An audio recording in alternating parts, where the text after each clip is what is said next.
Hello, this is Mighty Owl. Have you ever had to measure a cup of milk for a recipe or bought a pint of ice cream from the store? Well, these are measures of volume or capacity. There's a system of measurement that we use called the customary system. Let's take a look at some of the units that are used to measure volume in the customary system.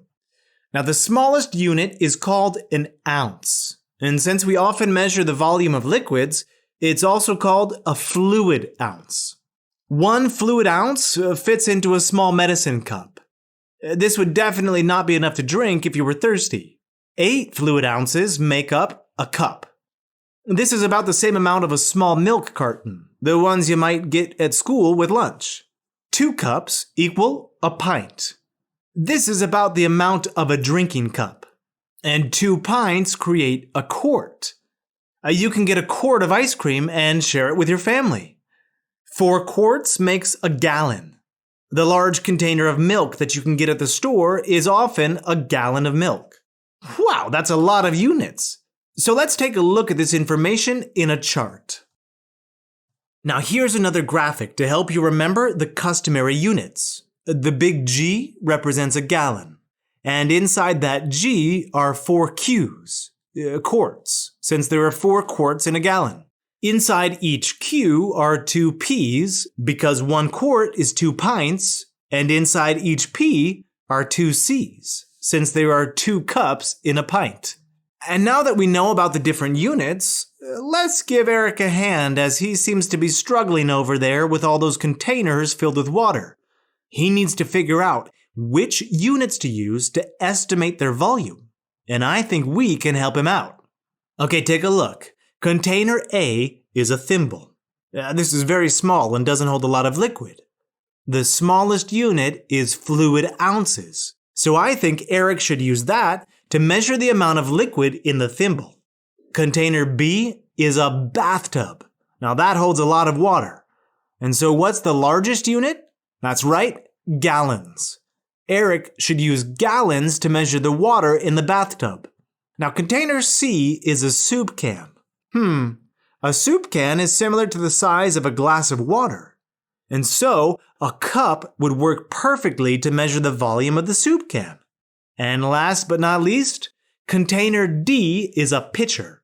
Now, this container isn't too big, so the unit of measure that Eric would use would be quarts. And would you look at that? We just did a great job helping Eric choose units of measure. Now, let's look at how we can convert different units. When we have a larger unit of volume, and we want to find out how many smaller units are in it, well, we can use multiplication. Let's look at an example. Latifa has 1 pint of juice, and she wants to know how many ounces of juice she has. Well, we know that 1 pint is equal to 2 cups, and that 1 cup equals 8 fluid ounces. So we can multiply 1 pint times 2 to know that she has 2 cups of juice. And now we multiply the 2 cups by 8 to equal 16. So she has 16 ounces of juice. But what if we had a smaller unit of measure and wanted to find out how much that is in a larger unit?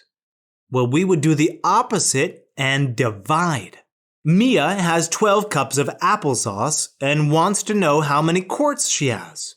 Well, first we need to see how many pints she has. We know that there are 2 cups in a pint, and we can divide 12 cups by 2, and that gives us 6. So Mia has 6 pints of applesauce.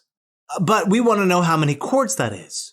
Well, there are 2 pints in every quart, so we need to divide 6 pints by 2. And 6 divided by 2 gives us 3. Mia has 3 quarts of applesauce. Yummy! All right, I think it's time for a practice problem to show off our knowledge of volume. And away we go! Jenny is making fruit punch for her class party. And she's mixed together 1 quart of orange juice, 3 pints of apple juice, 1 cup of grape juice, and a gallon of lemon lime soda. How many cups of fruit punch will the class party have? Since we need to find the total number of cups, we need to convert all of the ingredients into cups and then add them up. Now, starting with the orange juice, 1 quart equals 2 pints, and each pint has 2 cups. So 2 pints times 2 is 4, so there are 4 cups of orange juice in the punch. And next we can convert the 3 pints of apple juice.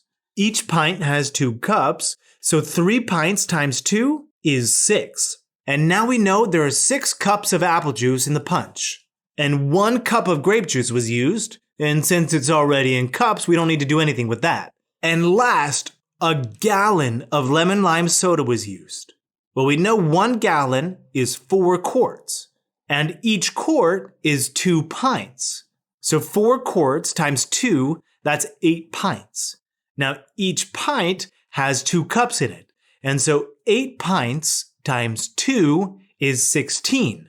So we've got 16 cups of lemon lime soda used in the punch. And now we can add them all together. All right, so we've got 4 plus 6 plus 1 plus 16. All right, let's add this up. 4 cups of orange juice plus 6 cups of apple juice is 10 cups. Add in 1 cup of grape juice to make 11 cups. And finally add 16 cups of lemon lime soda for a total of 27 cups of fruit punch. Nice! You are now a mighty volume master. You learned all about the units of volume and the customary systems.